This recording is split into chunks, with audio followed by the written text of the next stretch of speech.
সকালবেলা আমি মাঠে যাই, কিভাবে নেয়ার জমছে, পানি জমছে ধানের খেতে, তা আমার পুরো গা ভিজে যাচ্ছে। তাই আমি ব্যাগটা সামনে দিয়ে নেয়ার ভাঙতে ভাঙতে যাচ্ছি।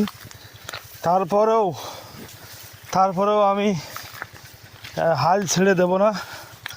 তোমাদের কথায় আমি হাল ছেড়ে দিইনি আর দেব না। আমু কৃষকের ছেলে, এই যে দেখতেছেন, এই যে টপ টপ করে পানি পড়তেছে ব্যাগেতে। এত নিয়ার যে পানি পড়তেছে, আমি পুরো ভিজে গেছি। পুরো আমার পা গোসল হয়ে গেছে, মাথা পর্যন্ত গোসল হয়ে গেছে। এত পানি।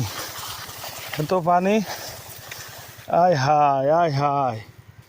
এই যে আমাদের দীপু চাষা গোপ্পার বাইয়ের ধান পুরো বাইল ভরে গেছে, সব বাইল ভরে গেছে। আমাদেরটা এখনও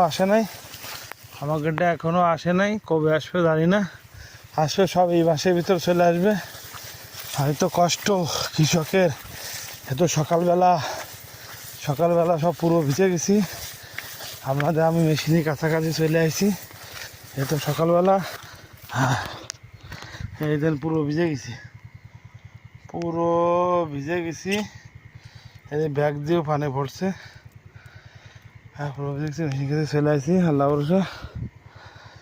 দেখতে থাকুন ভিডিও, দেখতে এক সময় ভালোবাসা হয়ে যাবে। বাই।